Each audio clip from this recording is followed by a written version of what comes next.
আসসালামু আলাইকুম রহমতুল্লাহ বারকাত। আমার সকাল দিনে ব্যায়ামেরা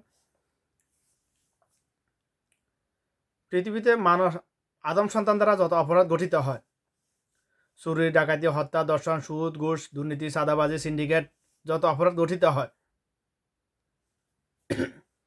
মানুষের সম্পদ আত্মসাৎ করা, এগুলা বর্তমানে অবস্থার পরিপ্রেক্ষিতে যেটা বোঝায় এগুলো এগুলো কোনো অপরাধে না মানুষের কাছে। অর্থাৎ মানব সভ্যতার মধ্যে মানুষ দ্বারা গঠিত যত অপরাধ আছে, সবগুলো একেবারে তুচ্ছ। শুধুমাত্র একটা অপরাধ,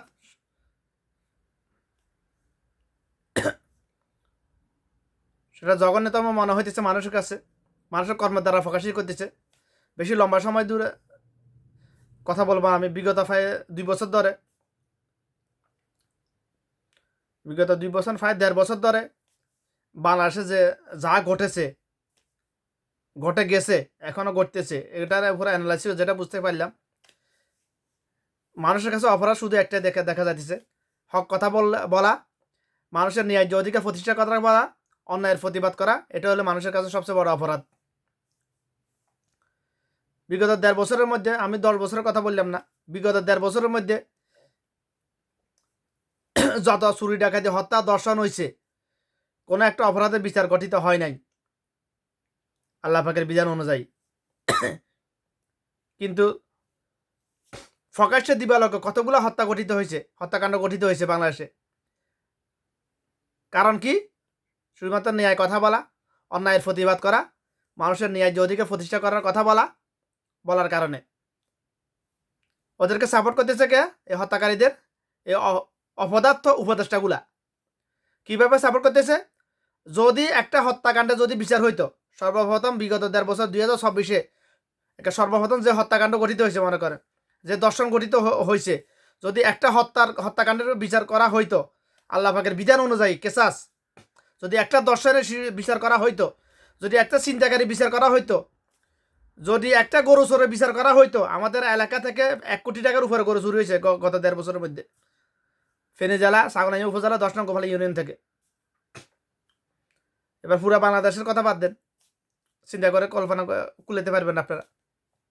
যদি একটা বিচার করা হইতো কেসাসের বিধান অনুযায়ী, অর্থাৎ জানের বদলে জান, চুরির দায়ে হাতের কবজি কেটে ফেলা, দর্শনের দায়ে এক বুক মাটিতে দাফন করে, পাথর মেরে মিথ্যা করে মেরে ফেলা, যদি একটা বিচার গঠিত করতে এই অপদার্থ উপদেষ্টাগুলা, তাহলে আজকে যে আমার ভাই শরীফ ওসমান হাদি ভাইকে আজ শহীদ হইতো না।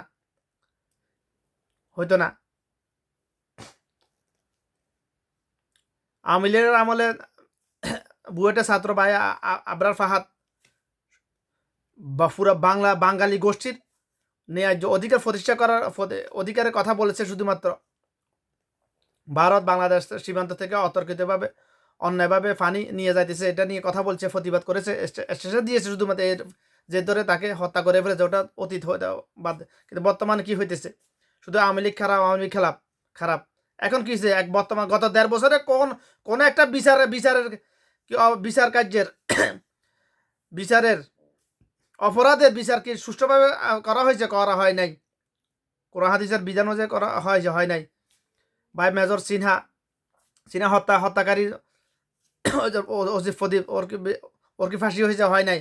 ফাঁসির রায় দিয়েছে, তাও রাতের 12টা বাজে। হারাম জাদাগুলা। একটা শিশু দর্শন হয়েছিল সর্বপ্রথম, নামটা স্মরণ আসছে স্যার, তার দর্শকের ফাঁসি রায় দিয়েছে, তাও রাতের 12টা বাজে। হারাম জাদার কি ফাঁসি কি হয়েছে? হয় নাই। ফাঁসির কার্যকর যে কোনো অপরাধ যদি অপরাধী শাস্তি যদি কার্যকর করা হয়, ওটা কার্যকর করতে হবে প্রকাশ্য দিবালোকে, মানুষের জনসম্মুখে, যাতে একজনকে শাস্তি দিলে 1000 জন হাওড়ি যে অটোমেটিক অপরাধী হয়ে যায়, অপরাধ ছেড়ে দেয়। একটা দর্শককে শাস্তি দিলে যাতে হাজার দর্শনের আগ্রহী যুবক কি বলতাম, যৌবন শক্তি তার নিঃস্ব হয়ে যায়, ধ্বংস হয়ে যায়, অটোমেটিক হাওড়ি যায়।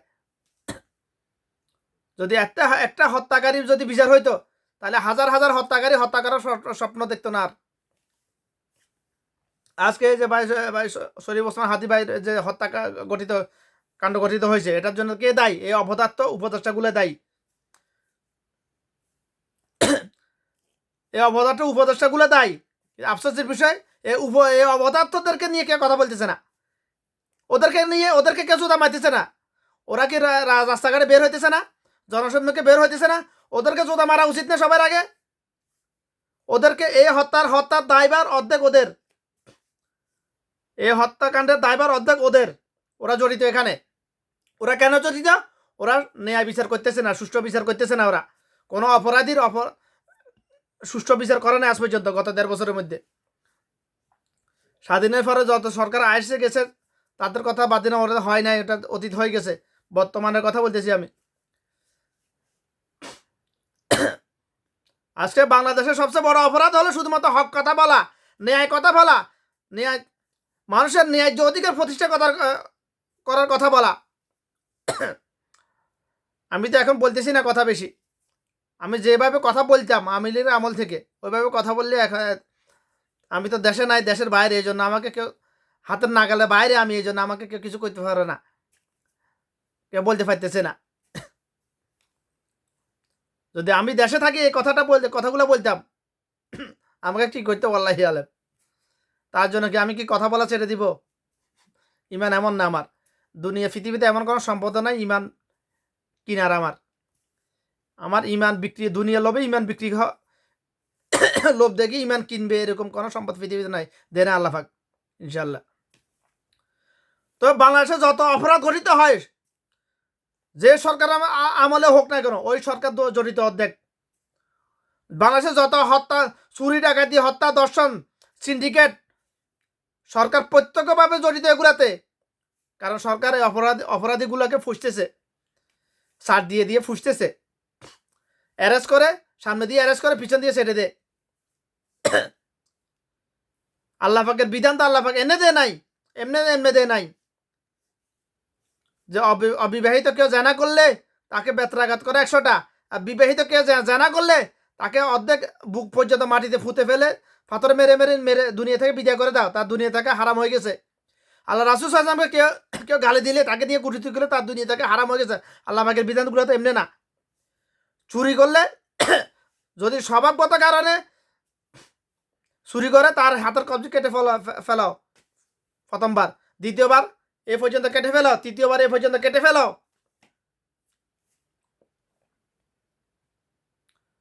যদি কেউ যদি হত্যা করে, জানের জানের জানের বদলে জান কেসাসের বিধান, জানের বদলে জান নিয়ে নাও, তার দুনিয়া থেকে হারাম হয়ে গেছে। সুতরাং এই আইনগুলা কার? এই জমিনের মালিককে আল্লাহ। এই আইনগুলা আইনগুলা প্রণয়ন করার মালিককে, এই আইনগুলা প্রকাশ করার, আইন জারি করার মালিককে আল্লাহ। আল্লাহ জমিনে থেকে আল্লাহর আইন বাস্তবায়ন করতেছে না যে জানোয়ারগুলা, যে অমানুষের বাচ্চাগুলা, ওদেরকে কি করা দরকার? ওদেরকে আল্লাহ জমিন থেকে ওদেরকে মেরে, প্রকাশ্যে দিবালোকে মেরে, যাকে যেভাবে পাওয়া যায় মেরে, ওদের আল্লাহ জমিন থেকে ওদেরকে নিঃস্ব করে দেওয়া দরকার, যারা ক্ষমতা আছে বর্তমানে। এই অপদার্থ উপদেষ্টাগুলা গত 1.5 বছর ধরে যা দেখাইছে আল্লাহ পাক আমাকে, 10 বছরের কথা বললাম না আমি, গত 1.5 বছরে কি হয়েছে, গত 1.5 বছরে কি পরিমাণ এখনো সিন্ডিকেট চলতেছে, টিকেট সিন্ডিকেট চলতেছে। এখন কারা করতেছে? এই জানোয়ারের দরগুলা। বলে মুখে দাঁড়িয়ে নিয়ে টুপি লাগে, গালি কেন? আমি জানোয়ারকে জানোয়ার বলতেছি ভাই এখানে। কুত্তাকে কুত্তা বললে অপরাধ কি হয় নাকি? তো জানোয়ারকে মানুষই জানোয়ার, যারা তো জানোয়ারকে জানোয়ার বলতেছি আমি। এই উপদেষ্টার মধ্যে 100 সবগুলা জানোয়ার, মানুষই জানোয়ার, সবগুলো ইসলাম ধর্মদ্রোহী, আল্লাহর বিধানের দ্রোহী সবগুলা। এই সবগুলা মুসলমানের লেফাজের নাস্তিক, মুনাফিক নাস্তিক সবগুলা। একটা মুসলমান নয় এরা। ইউনিচার কথা তো বাদ দেন, হাতে তো খ্রিস্টান ধর্মাবলম্বী, হাতে মুসলমানের লেফাজ দিচ্ছে শুধুমাত্র।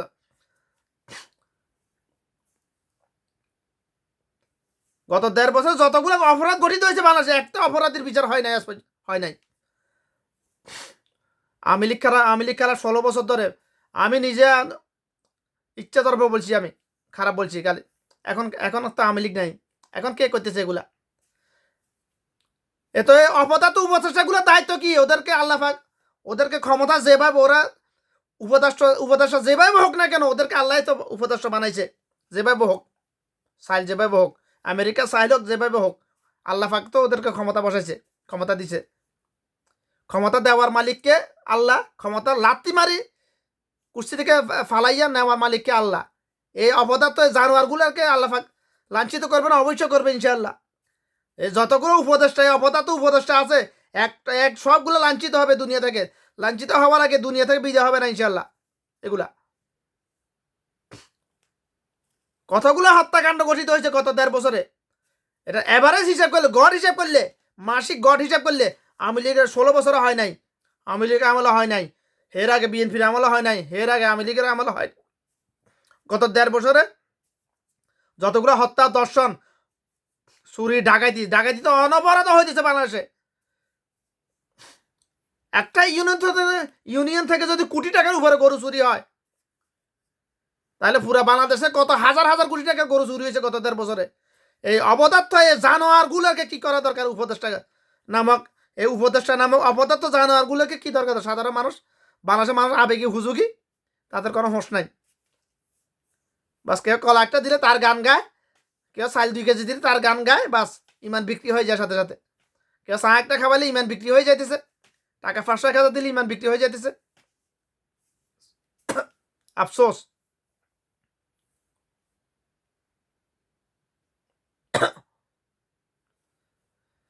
বাংলাদেশের মানুষের এখনো যদি হোশ ফিরে না আসে, এখনো যদি বিবেক জাগ্রত, আবেগকে দাফন করে বিবেক যদি জাগ্রত না হয়, বাঙালি জাতির কান্দন পুরো পৃথিবীর মানুষ দেখবে ইনশাল্লাহ।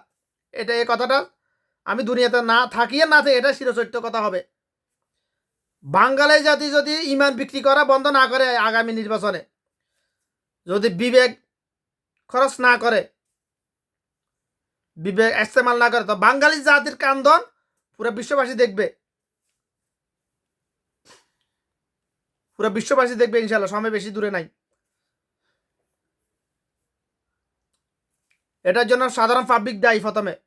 প্রথমে সাধারণ পাবলিক দায়ী, তারপর যারা ক্ষমতা আসে ওরে হারামজাদাগুলা দায়ী। গত প্রায় 10 বছর ও প্রবাস জীবন, ওমান থেকে বাংলাদেশে যাইতে 30 রিয়াল লাগে। এখন চলে একটু বাড়ছে আর কি, 30 রিয়াল। আর বাংলাদেশ থেকে আসতে 100 রিয়াল, 120 রিয়াল। ওমান থেকে বাংলাদেশে যাইতে 50 রিয়াল, বাংলাদেশ থেকে আসতে 170-80 রিয়াল। কেন? টাকাগুলো কোথায় যায়?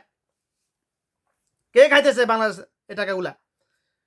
বাংলাদেশে যত দুর্নীতি, চাঁদাবাজি, সিন্ডিকেট হইতেছে, অতীতে হয়েছিল, এখনো হইতেছে, ভবিষ্যতে হবে, সবগুলোর সাথে সরকার প্রত্যক্ষভাবে জড়িত। প্রত্যক্ষভাবে। এটা আমার অফেন্স চ্যালেঞ্জ ভাই, অফেন্স চ্যালেঞ্জ, আমার offence challenge. Any time, any place আমি এটা প্রমাণ করতে প্রস্তুত। আমি খোলা ময়দানে, খোলা মাঠে, যদি যদি এক বাপের জন্ম পরিচয় দিতে পারে কেউ, গ্যারান্টি দিয়ে যদি আমার সামনে আসতে পারে, আমি প্রমাণ করে দেবো। আমি ইনশাল্লাহ এসা যে কোনো সময়, যতদিন আমার দেহে প্রাণ আছে, মৃত্যুর আগে যে কোনো সময় আমি প্রস্তুত। আমার এই চ্যালেঞ্জ গ্রহণ করার মতো যদি কোনো মারফুত জন্মগ্রহণ করে বাংলাদেশে, তাহলে চ্যালেঞ্জ গ্রহণ করে দেখাক। পদ্মা সেতু নিয়ে আমি অফেন্স চ্যালেঞ্জ করেছি। আমি কোনো মারফুত জন্ম নেয় নাই,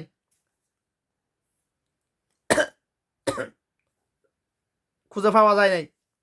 পদ্মা সেতুতে কত কোটি টাকা, হাজার কোটি টাকা দুর্নীতি হয়েছে, আমি খাতা কলমে হিসাব বুঝে লিখিতে করে দিতে উপস্থাপন করতে পারবো আমি। ওটা শুধু আওয়ামী লীগের আমলে হয়েছে এরকম না, যত সরকার আসে গেছে সবার আমলে হয়েছে।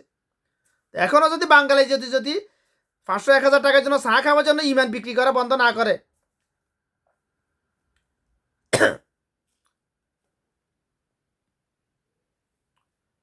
তাহলে বাঙালি জাতির কান্দন পুরো বিশ্ববাসী দেখবে ইনশাল্লাহ। কোনো সন্দেহ নাই। কিভাবে দেখবে? যখন আল্লাহ দেখাবে তখন দেখবে ইনশাল্লাহ। অপেক্ষা করো এটার জন্য। তো ইমান আমানত বিক্রি করা যদি করতে না চাও, যদি চাও যে বাংলাদেশের ন্যায় বিচার প্রতিষ্ঠিত হোক, মানুষের ন্যায্য অধিকার প্রতিষ্ঠিত হোক, তাহলে একবার জামাতকে ক্ষমতা আনি দেখাও না ভাই। আমি জামাতকে সাপোর্ট করি, কিন্তু জামাতের কোনো কিছু অনুসরণ করি না, আমি ফলো করি না। আল্লাহর জন্য জামাতকে সাপোর্ট করি, কারণ মন্দের মধ্যে ভালো। কারণ জামাতের মধ্যে মুনাফিক আছে, কাফের আছে, এটা সত্য। কাফের যেহেতু বর্তমানে 1999 জনে মুনাফিক, জামাতের মধ্যে তো থাকবেই। আমার ঘরেও আছে, আশপাশে আছে, সবের মধ্যে আছে সব। কিন্তু নাস্তিক নাই জামাতের মধ্যে, কাফের আছে, নাস্তিক নাই।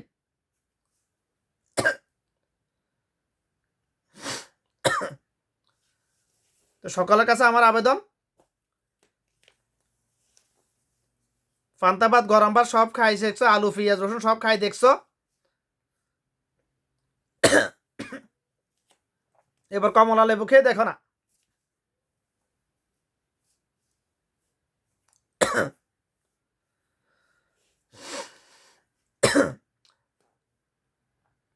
সারা জীবন তো মনে গুড় খাইছো, গুড় খাই দেখছো, এখন এবার লবণ খাই দেখো। খাই না দেখলে এটা স্বাদটা বুঝবে কিভাবে? তো দেখা এবার ইমানি দায়িত্ব সবার উপর, সকল বাঙালি জাতির উপর ইমানি দায়িত্ব। ইমানি দায়িত্ব এটা জামাতকে একবার ক্ষমতা আনি দেখা। ইনশাল্লাহ যদি আল্লাহ হায়াতে বাঁচায় রাখি, ইনশাল্লাহ যদি ক্ষমতা আসে কখনো, জামাত আনি দেখাইতে পারো বাঙালি জাতি। যদি উল্টাপাল্টা আমার আশপাশে আমার হাতের নাগালে কেউ যদি উল্টাপাল্টা কিছু করে, আইনের দরকার নাই, তোয়াক্কা করবো না আমি। আমি নিজে আইন বাস্তবায়ন করে দিব, প্রকাশ্যে দিবে লোকে আইন বাস্তবায়ন করে দিব আমি। যেভাবে আল্লাহ পাক যেভাবে বলছে ওইভাবে করে দিব, ইনশাল্লাহ করে দেখাবো ইনশাল্লাহ। আমার কি হবে এটা তো তোয়া করি না আমি এগুলো নিয়ে। তবে ক্ষমতা আনা, জামাতকে একবার ক্ষমতা আনি দেখা, এটা বাঙালি জাতির ইমানি দায়িত্ব এটা।